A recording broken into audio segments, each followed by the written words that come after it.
Hello, everybody, and welcome to another episode of Danny and Troy Show, where we are talking about creative expression and the importance of making that a part of your life. I mean, it would be best to do it daily, I think. Don't forget to make some time to daily think about creative actions, creative expression, in one way or another. We talk about writing, we talk about, yeah, acting or even cooking, I can see as a mechanism of creative expression. But whatever ways, whether it's singing, music, or yeah, getting the paintbrush out, don't forget about being creative. So Danny is Yep. Of course, we're talking about accessing your ability to do that that's and right. easing the flow, right? Being comfortable with expressing yourself and all of the inevitable restrictions that are going to pop up against what you shouldn't do, right? Whether it's Hmm. it's like someone once said to me, he said, when you're in bed with your wife, you're in bed with six people, right? You, your wife, her parents, and your parents. Everybody's Sure. reminding you of all the ways in which you should live your life. And I think in a lot of ways, we run contra to that. Right. And not with any kind of explicit objective in mind, Hmm. but to get you going, and even though we're business people as well, we are not pushing you to do this with us and pay. Of course, eventually, if it works out, that's fine. But that's not our sales technique. Hmm. We're laid back. We want you to feel comfortable. I said, I suppose in some ways, we're waiting for you to ask us, right? If Sure. you see there's a benefit in it, if we tantalize you in some way in which what we're offering or what we're suggesting you get started on, if you want. Um, and we just go slowly from there because it has to work. In this case, it has to work three ways, right? Or even more if you consider, let's say, Danny's association with person X, Troy's association with person X, Troy and me, and then you can just keep. Well, it's a triangulation, but you can just keep remixing it until Mm. you got a whole room full of people, Hmm. right? So I asked Troy early in our conversation this evening about posting this announcement, I guess you would call it, um,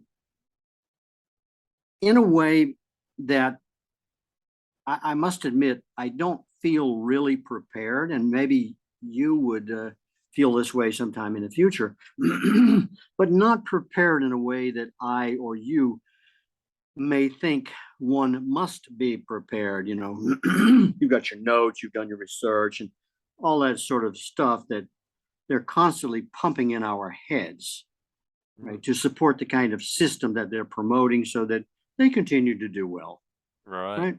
Right. So if you die, leave all of your property to the church and we'll take care of the rest. It's like there's something in that for the church, as an example, right? Hmm. Or Hmm. any other ways of going about that. So I woke up this morning at 5 o'clock in the morning, this morning, and was bothered by a thought that I knew I had to catch Mm. or it would be gone. One of those wake up after a dream, and if you don't have a pad of paper or your iPad somewhere handy, it's going to blow away and you'll go back to sleep and whatever, right? Yeah. You wake And you up in the wake up, morning then you wake up and at think, what 10. was Yeah. that I wanted And to you, remember? There was yeah. something I was I trying to, had an interesting yeah. thought. What was it? So I had one of those, and I attempted to snatch it. Hmm. And when I was explaining after I had written some to the postmaster here, I said, Joe, it seems to me that there's me. It's all me, right? It's all happening in me. Yeah. There's Danny asleep and dreaming, Mm. and then there's Danny awake. that to capture that, Right. I'm very hesitant with the words because I don't want to say moment.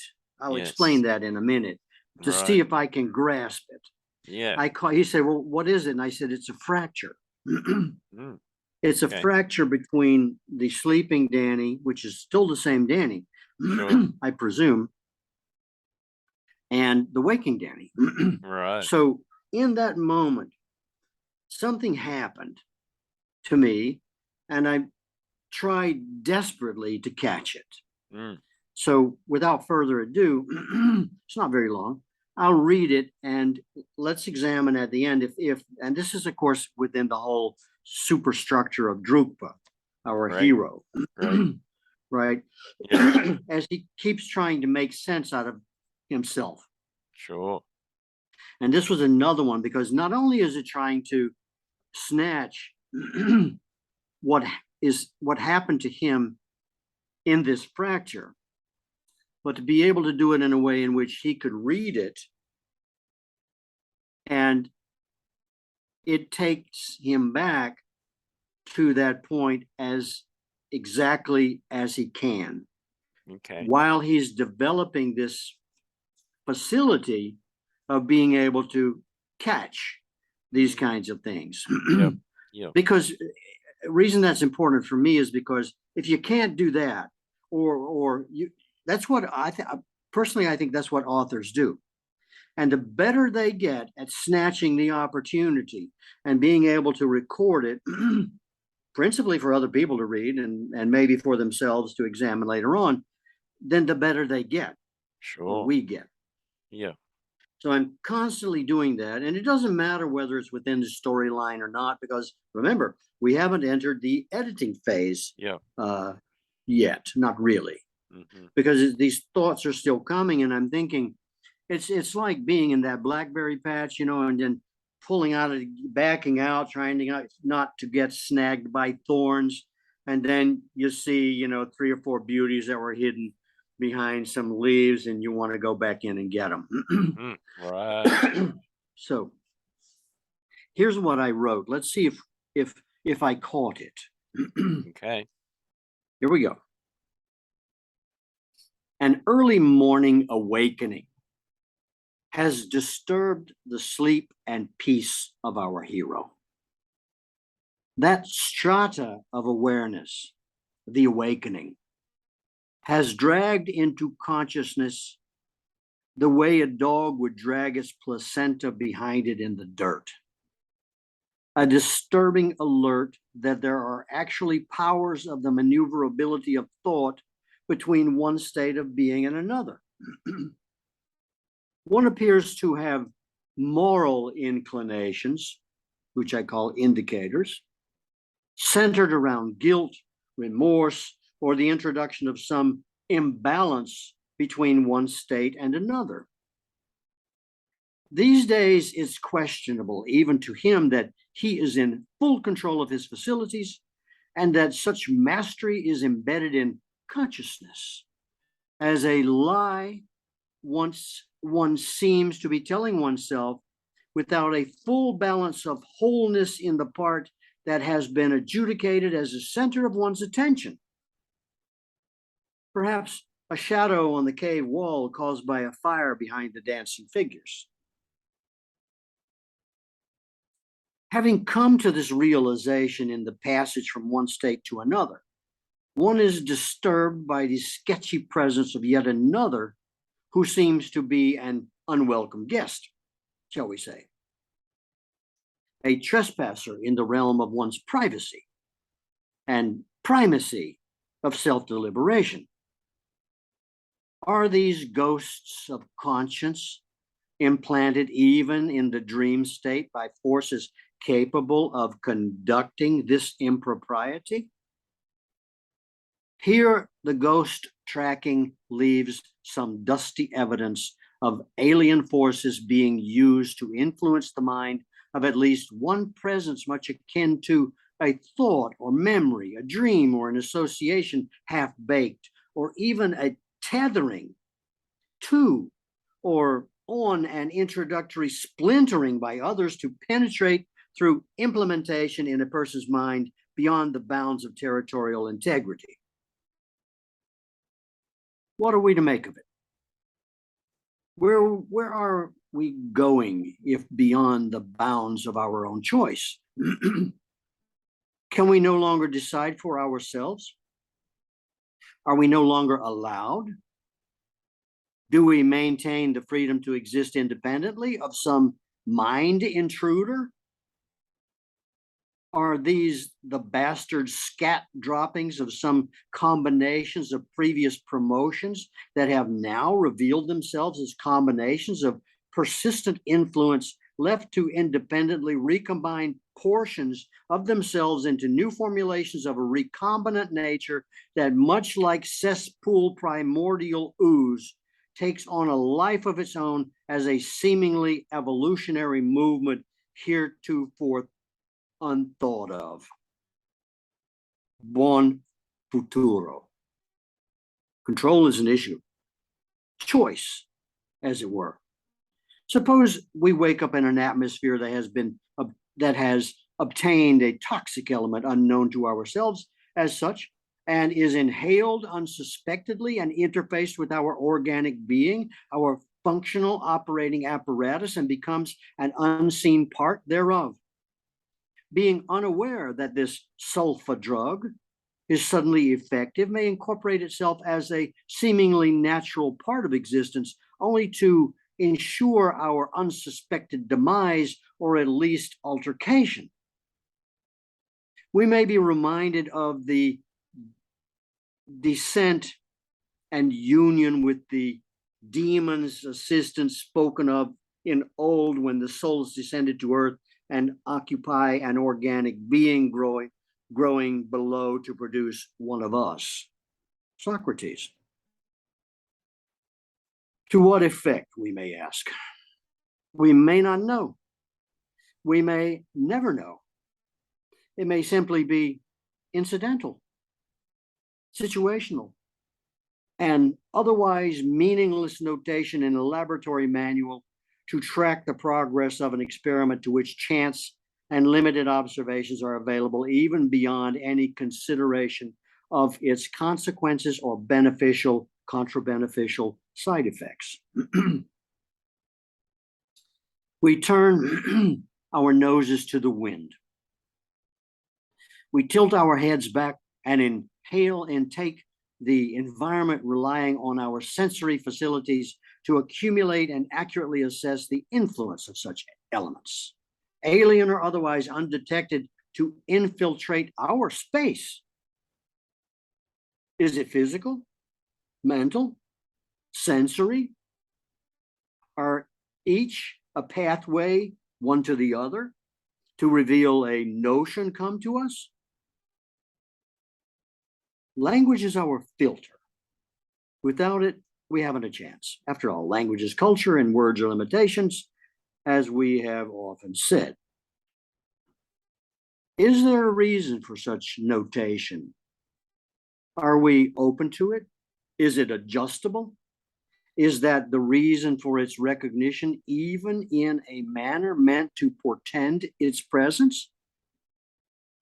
Are dreams the munching of visitors in our presence, a feeding or a feeling of trucking, or a hello again? Where do these blips come from? Do they serve a purpose, or are we merely an accidental bumping against countless others present in our field of interaction? Oh, never mind. That was simply one micro measurement of realization. Back to sleep, it says. It's just a pinprick. Roll over and play dead, possum. Seemed like he was always playing catch up. Now he would deliberately slow down to smell the roses along the way, an equally important move with focus. He was to teach his new understanding by adjusting focus, to be a square peg in a round hole, as was uncomfortable as it sounded. Was as uncomfortable as it sounded. To be square has had differing meanings. but it has never been one Shakespearean. He's so square is not the same as be square with me. Square is thought to be even, honest, and direct, at least from his point of view. Round has been used in such utterances as well-rounded, to round about. For a square peg to fit in a round hole would mean some rounding out, but not rounding up. If the fit is ever to be comfortable, it will take some give and take, either by rounding corners to tubular form or by stretching the round to accommodate the corners, which is generally applied to one's thinking about the lack of corners or strict angles that define a square. Female is associated with round and male with square. It implies sex in so many ways, all absent of the structures of modern, which are anything but modern interpretations that suit themselves to attempts to stretch the limits of any boundary. The circle is a universal symbol with extensive meaning. It represents the notions of totality, wholeness, original perfection, the self, the infinite, eternity, timelessness, all cyclic movement, God. God is a circle whose center is everywhere and whose circumference is nowhere. Hermes. There is hardly anything on the male that is referred to as round, except maybe his eyes, actually spherical. But on the female, it is hardly able to avoid the use of round, supple, and receptive in association. That may be used to deceptive means, but is better left to the use of geometric shapes and symbols in formulating postulates of functional geometry and shape-shifting, which must assuredly involve the circular connotations associated with altering a square into a polyhedron, with not all faces on the same plane. Circularity is far more accommodating and futuristic than straight lines, of which there are none in nature. A polyhedron is a solid with flat faces. Its faces are all squares. No curved surfaces, cones, spheres, and cylinders are not polyhedrons. We evolve from shapes. Shapes determine who and what we are. Matter is the potential to take shape through form. That was Aristotle.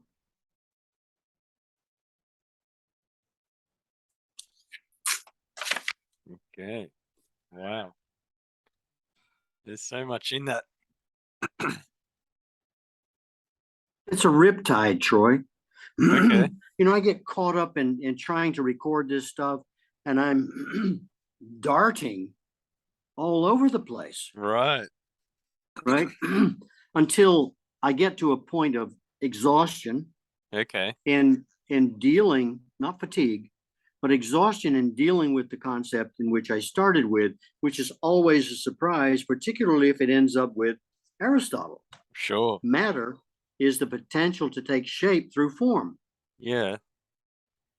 You know, and I'm thinking, okay, there's another 10 years just to work through what Aristotle, came up with. But I think he wrote some of his stuff down. I don't believe Socrates did. I think that was Plato's Right. job. Right. But when we get over to Aristotle, it's like matter. Put this in your pipe and smoke it. Is the potential. They're saying that matter, an ink pen, is the potential to take shape. Yeah. Through form. What do you hear in that? Help me out. Yeah. Well, I'm seeing it as the whole readings having some thoughts like reading bubbling up, and it started with the primordial ooze, and Yeah, but in the dream sense. Now, first of all, the dream aspect of where you realize you're dreaming, can I refer back to lucid dreaming is a common term about when you know you're in a dream, but you're awake enough and to actually control your dream. But yeah, there's that fracture aspect of being able to be in kind of two states of consciousness, sleeping and awake. And yeah, in that space, there is something extra that happens. And back to primordial ooze, I think, primordial ooze, whenever it was, billion of years ago, whatever If what? if it was, If it was. but, And but in what form? well, that's what I'm saying. I believe it exists in that form every day and every minute. It's just the dream state is like a primordial ooze. Everybody who wakes up every day has a primordial ooze to create something new. The the day, the light, the life, the experiences is can be considered, and this is what I'm seeing connection to, just from what you've been saying, as a primordial ooze, whether it was real or not back in a billion years ago, but the concept of having some, you know, playground, or going back to what you were just reading, the form of matter into something, the shapes. So it's all just kind of can be considered, yeah, um, this playground of opportunity that, as scientists, we consider the primordial ooze the first in the notable point of it, but it's actually been happening every, if I say day or even minute or second of it, that has existed since that time that we kind of note that, oh yeah, back then there was this primordial ooze. The other aspect that coming through is the symbol of the circle, and yeah, what really struck out is the universal symbol of the circle, and you can't kind of get away from it. You look at a planet, of course, it's actually a sphere, but stars, or wherever you go across the universe, there will seemingly be this circle. And then, but if you look at kind of something aspect of a crystal, which is kind of a complex formation, then you can't start to see shapes that perhaps would be a square, one of the, or a triangle is definitely there. And then, yeah, building out from that is this complexity of shapes. And then that reminds me of, um, kind of protein folding and shapes of molecules coming together. There's always some sort of shape, and it folds into the space or shape that is kind of related to the energy. So that each kind of piece or molecule or atom exhibits whether or not it's going to fold in this way or that way, which again is a sense of primordial ooze. It's the freedom to actually spark something out of this space, out of the primordial ooze, and what we do with that, or how we control that, or what is controlling that, is another a question which I think you get a touch or a taste of when you consider the fractures between dreaming and lucid dreaming, sleepness, consciousness, and wakefulness. Yeah. It's it calls into question for me what is matter, Well, right? yeah. Which kind of goes back to our sense of being and what is and what can take where it goes from where it is, and what brought it into form, right? And that's what he says. Wow. Matter, if I cut through the ham and cheese between the two slices of bread, matter is form. Okay, let's say that. Let's just play Yeah, with that. If sure. matter is form, it Hmm. achieves form by its potential to take shape. So if you've got matter that doesn't have any shape, no, that doesn't have any form, then it can't take shape. And did I catch that moment between formlessness in my dream and, waking to a world of form Yeah. that was, I mean, through sensory, five senses and all that sort of stuff, to be affected by, I want to say, what's the matter? That not matter is not always in some positivist or objectivist sense as solid, liquid or a gas or whatever, or plasma, or what's the other one? I think there's a new one now. So that moment, that fracture itself, which I don't know or haven't seen anybody really dealing with that moment. And the postmaster liked the idea of it as a fracture. It's a breaking away from something, going to something else, which in the waking state, we seem to have a supposed ability to think we've got a real grasp on what it is, because there's the table, right? Here's the light, and we have evidence or words that we associate with the effects of matter or the effects of form. Yeah. Because I'm thinking Socrates said that for something to exist, it has to have color, which is another thing I have to research and make sure I understand it correctly, because that's what my life ends up being, is little catchphrases. Better not do it, keep your nose clean, or whatever, that kind of stuff, which goes back to some method of reasoning or logic, I would like to think. But I question, in seizing that moment, which was purely situational, and me trying to hang on to something that I thought I was getting from the other world or from sleep, that I wanted to bring into this world. Some people can remember dreams, and then interpret them or whatever. I have a high level of distrust over that. Right. So what I'm not interested in doing is accepting things for what they appear to be. I want to question it. I still don't understand it. I'll think about it tonight more. That matter is potential.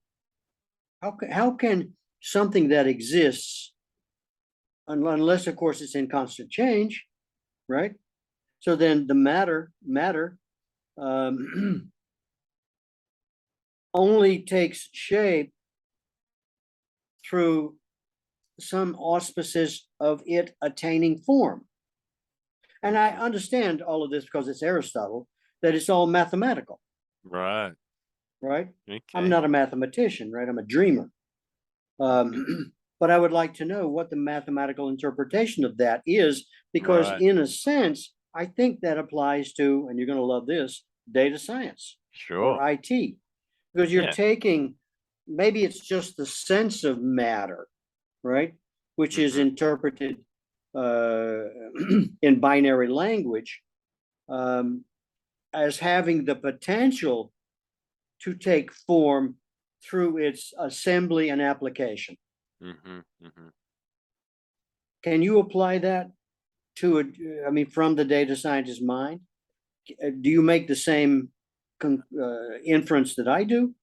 Matter is the potential to take shape through form. And the form would be, well, I guess the binary language, right? And the shape would be what the combination of the binary language suggests or implements.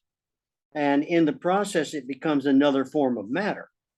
And I'm not sure, because I don't, this is coming to me and I don't know where it's coming from. I don't think it's coming from my knowledge, but has it been said that maybe the the missing link that I was talking about before, about the different states of matter. Because I believe I've read somewhere and retained the idea that data is another form of matter. Sure. Well, yeah, I think, like you were saying about colors. So when you see a color, it's actually data. I mean, it's being interpreted by your eye that this is green, or your mind then labels it. No matter if you've never seen a color before, you're waking up as a baby or an infant, and you're opening your eyes, you're looking around. You don't know what that's green or blue or yellow, but you still see the color. And yeah, what's happening there is data, right? In my mind, is coming through a data capture aspect. And you're saying, okay, the eye is a receptor. It can look and see what it's open to receiving data, and then that gets it translated by the mind. Once you're old enough, you ask your parents, or your parents will be saying, even before you can ask, this is green, this is blue, this is yellow. And then, yeah, your mind is ticking away and then analyzing it and putting it in all that kind of aspect of form, if we can go back to that. So, kind of, there was a space for any form to exist. There has to be formlessness. There has to be a space for the form to exist in. And that space, not as in outer space or nothing is there, it's just air. I'm not talking about that sort of space. I'm talking about the deep nothingness, or yeah, the formlessness aspect. And yeah, for that um color to exist on something, it's it's got a space that it's occupying, and beyond that is the formlessness of where it came. And I'm still not sure how this creation aspect, and what you're talking about is the fracture, the transfer from formlessness to form. And yeah, getting a taste of that through these lucid dreams, or states of consciousness, where perhaps meditation, and this is something that people have been teaching and I've been listening to get through this world of form into the formlessness by sitting quietly and meditating. And even, yeah, our thoughts are considered form in this form as world, the world of form. But there When is this when I lived in New formlessness. York, go ahead, Yeah. please. No, You you continue. go. Continue. I was When just I right. lived in New York, I had a girlfriend who was somebody else's girlfriend, but she was a friend of mine. And what was his name? Ethan. And she liked him so much, but he would never do anything. And she commented one day, she said, he's so full of potential, Right. but he could not take potential and Hmm. manifest shape through form. Right. And it was like, well, you can have all the potential in the world, and who cares? Hmm. So in that fracture, I sensed that I was seizing a kind of, what do they call it, God particle, Mm. as rare as that is, or some what do they call it, neutrino, that was just as rare in my life, of saying that almost in a mythical sense, like Thor, I had grasped the lightning bolt, right? Hmm. Hmm. Of which was, of course, kinetic energy. But if I could have at that moment in the fracture, have grasped the potential, Yeah. it was going to happen anyway.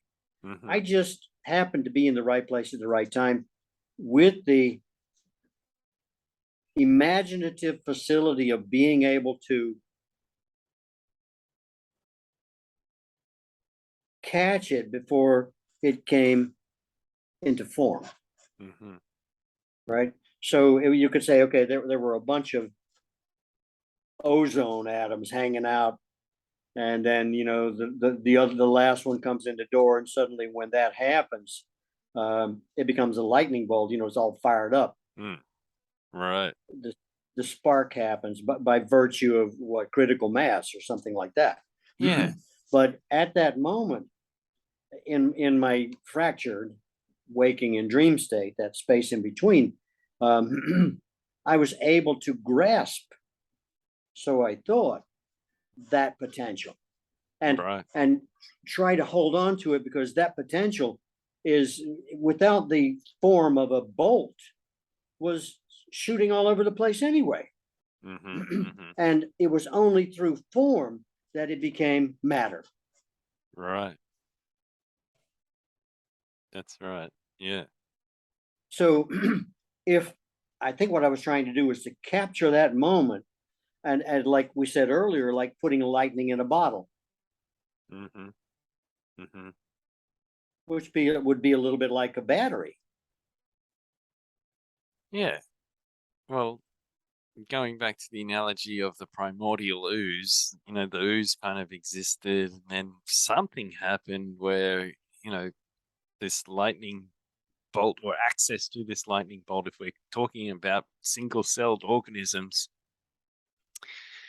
not that, as closely as I can relate to it, just imagine each one is just thinking there and, has a little nap. Oh, I'm going to have a little sleep, and then wakes up. Oh, I had this amazing dream. And then acted on that. And yeah, that caused the one cell to engulf another one. And then, we have multicellular organisms emerging from the primordial ooze. And so, but there was that moment. That's the moment. Something happened where that said, okay, what are we going to do next? We're going to create something. And that's the creativity aspect. So, in relation to what we're talking about right now, Danny Teal is, sleeping in this nice, comfortable bed. Something happened, and he woke up and realized there's some formlessness that can be created into form.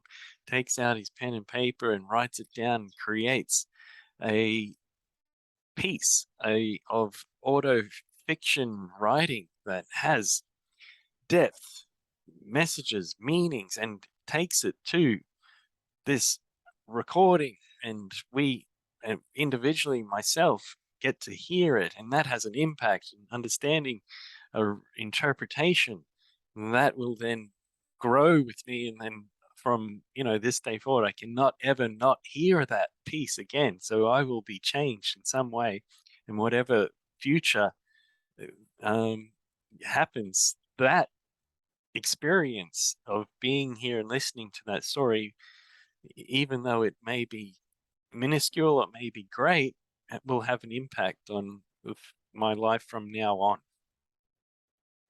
And those that listen to it and hear it will have their own kind of impact, or, uh, yeah, results from actually listening and interpreting and understanding, or looking, analyzing it. And that's the power of kind of data science. We all have data coming into us. We can interpret it. We can hold it. We can analyze it, and we, based on what we know or have experienced, take actions from there. And It's an endless loop, because as you were talking about this ooze, yeah, I got the idea that we're not talking about, well, it's kind of crazy the way they work together. I was thinking about cells, mm-hmm, but I was thinking about battery cells, right, or what the Russians call accumulator, right? okay, So that these cells become accumulators, and in holding that energy rather than dispersing it, activates them. mm-hmm, And that it's not something that you want sparking all over the place, any more than you want a hole in your gas tank, sure, right? So then if it comes to a point where you've got to I don't know, spark, then maybe, you're in the proper conditions where your spark will create another accumulator, Mm-hmm. right? Mm-hmm. Outside of trying to make sense out of things in the way we speak now, which is only going to lead us to the conclusions that the language will lend us, Sure. right? But if we begin to speak in a different way, then we're going to tax ourselves. Mm-hmm. And we're going to say, that doesn't make sense. Well, let's make it make sense, or let's come to it, or let's ditch the whole effort, or whatever, in order to come to a better understanding, as opposed to the one that we presently have and are not satisfied with, Right. right? So I like to think that in some way, what I was grasping for was a method by which I could retain its potential, Mm-hmm. which I think in a lot of ways some thoughts do. I mean, if you want to refer to a thought, here's one that has retained its potential. Matter is the potential to take shape through form. That's got a lot of potential in it, and potential energy in it. And it's first noted by my inability to comprehend it. So then, in the process of attempting to comprehend it, I pull resources from my area of influence to augment what this three words, principally, right? What he used was matter, form, and shape, which we could use later on to define this whole arena of thought, in a better way, of course. Mm-hmm.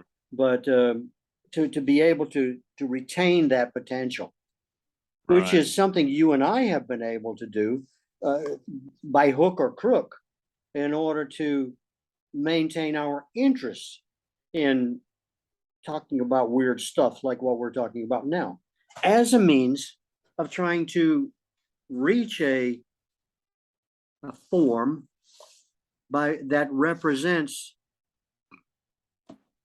what we are searching for, Mm-hmm. which in this case, in its primacy, would be to control all the money in the world.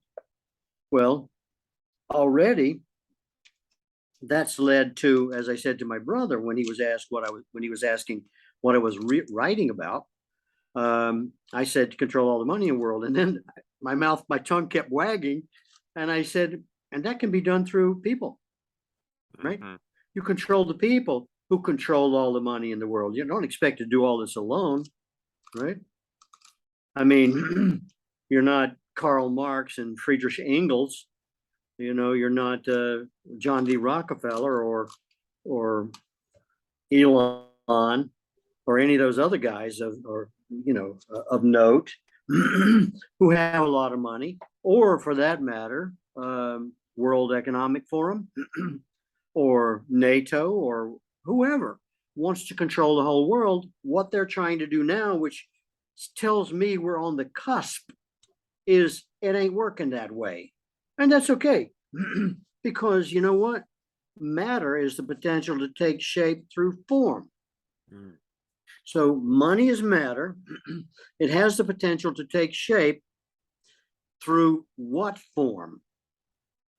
It could take form through philosophy or Sure. philosophical thinking, or plans, or whatever, which is what we're doing, formulating a plan of how to do that. Mm-hmm. As opposed to thinking, well, we'll just make more widgets. Matter of fact, we'll make all the widgets, Mm-hmm. deplete the whole earth, and then we'll have all the money in the world, but there won't be a world, so the money's worthless, and back to zero. Yeah. So it seems as though we're caught in this trap of exploring potential to Right. take shape, exploring the potential to take shape.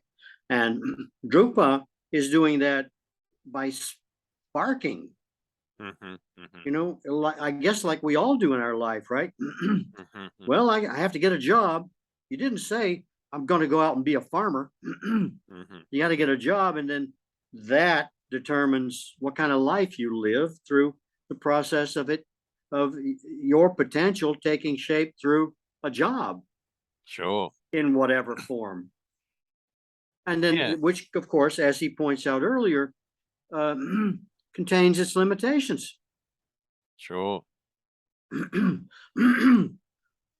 So I guess what Drukpa's doing is he's exploring the fringe Mm-hmm. of what I'll say right now, like the universe. Mm-hmm.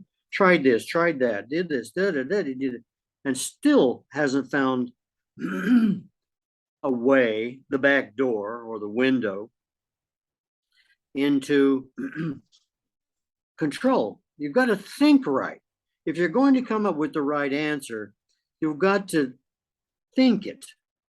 Like I was saying to Joe this morning, I said, you know what? If you say, and I was telling him a little bit about this, and I said, and our objective is to control all the money in the world. And if for 1 minute we didn't think we could, why should we be doing it? Mm-hmm. So you've got to, say, this is what we're going to do and see it through. Sure. And if you meet, death or Buddha on the road, kill him, which is his own instruction, Right. right? Yeah. I'm thinking, okay, well, until that point in time, I'll just keep rolling out my potential Yeah. for what it's worth. Sure. I mean, what's coming Whew. for me is, you mentioned a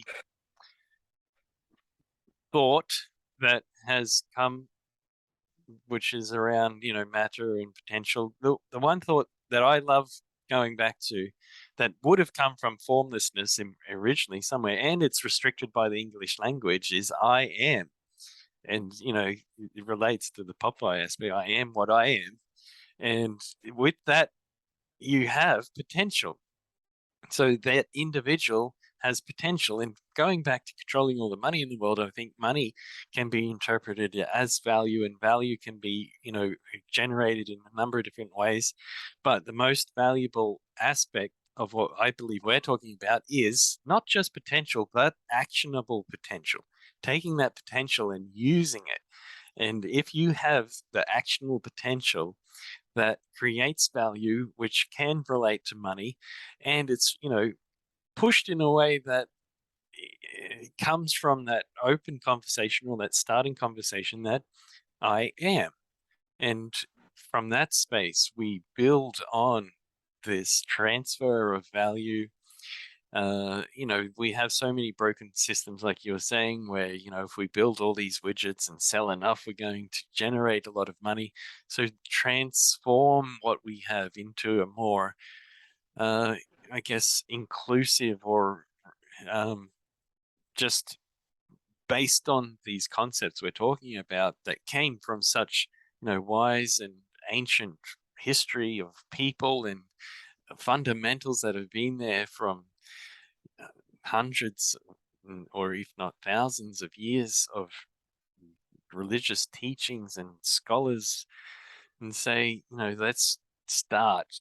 And yeah, but I think you and I are just or we are two people coming together with an idea to put to form. We have a lot of potential. What is the actionable potential? Right now, it's doing this video and talking about it and putting our um, potential into action. And what comes from that, Realization. yeah, is still, you know, whatever the future holds. Start from scratch. Yeah, that's the best way. I mean, we feel like okay, we're starting from scratch, okay, but going back to this aspect that really say, okay, we are starting from formlessness. That's the real starting from scratch. Like saying, it's like but other without deep contemplation or discussion like we've been having, or access to creative thinking, or acknowledging these moments of fracture and spark, we get tied up with, okay, yeah, What does it, a different interpretation of what it means to start from nothing.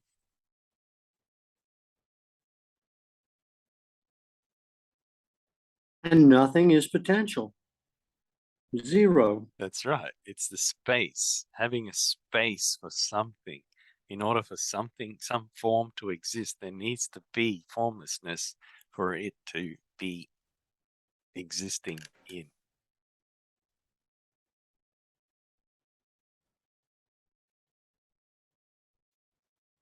Have we powdered enough brains for today? Yeah, I think so. Maybe I've done a little powdering of my own. All right. Whew. That'd be a good time for a nice, cool shower. Wow. Okay, we're taking Alright. 2 days off, right? Sounds good. Yep. Weekend. We're, yeah, we're hitting the outback.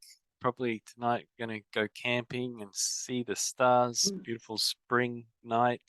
Hopefully, well, it's forecast, and yeah, we're going to go to a nice little place not too far from here called Ivory's Rock, and experience a bit of Australian bush and outback.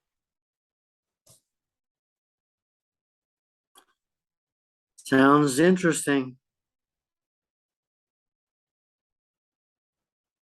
Have fun. Thanks, man.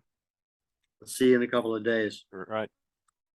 Thank you, Good Troy. night, Danny. Yep. Talk soon. Bye. Bye, man.